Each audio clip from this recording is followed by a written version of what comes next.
So obviously, a family member is quite upset. She's referring to this case as a murder, and it's not a murder. Right now, it's a death investigation, which, if you ask the police, it would be called undetermined at this point. Undetermined cause. Mike. Yeah, Billy, everybody wants to know the why. Whenever we talk about a case like the Koberger case or the Hurman case, we always want to know why, because that gives a context to what happened.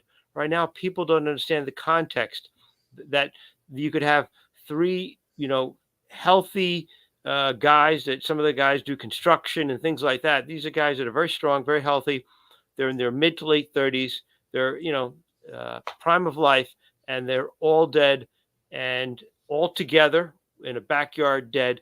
It's got to be murder when people see, because they can't figure out any other explanation. But you can't jump to murder, even though it's really crazy circumstances. You have to wait for the toxicology. You have to wait for the medical examiner. And once they change, if they change the designation from a death investigation to a homicide investigation, now it looks like they're looking at some sort of murder investigation or some sort of other type of situation. But yeah, I feel bad for her because I'd be the same way. Like, come on, has to be a murder. How could this happen? And so our hearts go out to them. But we know from our jobs in the past, this is how the system works. It's very slow. It's going to take a month and a half before we get this information from the ME's office and are able to move forward. Mike, one of the things that I just want to explain to people in the chat is when the police do respond to a dead human body, there is a protocol, and there's also, besides the police and detectives responding, there's investigators from the medical examiner's office, and they're called medical legal investigators. Mm-hmm. And they do their entire protocol at the scene, which involves examining the body, taking the body's temperature, photographing the body, checking for wounds, checking the eyes to see if there's petechial hemorrhaging, potential asphyxia. But specifically in these cases, searching for wounds, blunt trauma, gunshot wound, stab wound. I'm sure they did all of that, and they saw none of that. So on the scene, other than the fact that these bodies were frozen, there was no clear sense of how they died. So that's where, and we keep pointing towards toxicology, and people don't want to hear it, and they don't want to wait 6 to 8 weeks. But that's the only way you are going to find it out, is that you have to wait for the science to come back. Phil. Yeah, Bill, I just want to comment on David Harrington's girlfriend there in the comment that she made. She's calling it a murder, but she also indicated, I'm kind of reading between the lines a little bit, maybe it's drugs. So I think what she was getting at is if someone gave them drugs that were laced with, let's say, fentanyl, that would be, in her mind, murder. That's what I think she was going with that. And Mike, I think you said it best. We got to sympathize with these people. They lost a loved one. I've had it in my own family where a loved one died of a fentanyl overdose. Unintentional, obviously. I don't think there's anybody, like I said, across the United States doesn't know someone. I know several people over the years that have died.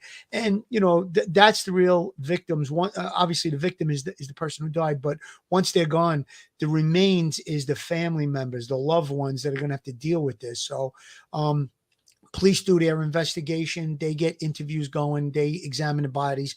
Bill just brought out about the medical legal investigators. They did their thing. Now the autopsy is conducted. They do an extensive examination of that body. Like I said earlier, they go through every piece of that body head to toe. They now have found no signs of anything that would cause this person's death. The cause of death has not been determined. It's undetermined. Therefore, they throw it to the toxicology lab and they hope for a cause of death from the toxicology lab, which I think is going to be the answer to this case. There's no winners here. even though Jordan Willis survived, if he also ingested the drugs, he's got to live with this. This happened in his home. He's going to have people that are always going to point the finger at him. And these 3 young men that have families, they're gone. And now their families are left with this. So it's really tragic. It's a sad thing. Like we said in the onset of the show, this was a Sunday afternoon. Let's watch a football game and get together. And unfortunately, what we believe is it turned tragic due to a possible narcotic interaction. Ben BOCCA, so drunk, passed out in the freezing cold. Not I free. don't think you could Not pass free. out being drunk and freeze to death unless you were drunk to the point of unconsciousness. Because when you're drunk on alcohol, you still feel that cold. And you would And try, free people, Billy. You know what I'm saying? right? It's And free- you would try to get the hell out of the cold. Whereas if you pass out from a drug overdose, and then according to Dr. Michael Baden, former New York City chief medical examiner, in an hour you can go into cardiac arrest. Is that what happened? We don't know yet because we have to wait for the toxicology. But Dr. Baden said at a certain temperature, exposed in the elements, you can go into cardiac arrest. From And he- 98 degrees, your normal body temperature, he stated that once it hits 80, you go into cardiac arrest. Now, there's other indicators here too, Billy. We have possible alcohol interaction.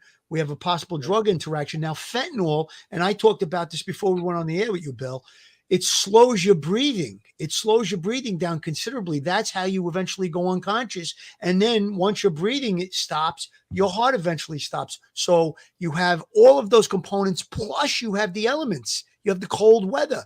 So it's going to be not that difficult to see what was in their bodies, as we stated earlier, because of the fact that these bodies were kept in a cold environment for the couple of days that they were out there until they were found. And once the lab results come back, I think that's going to shed a lot of light on this case.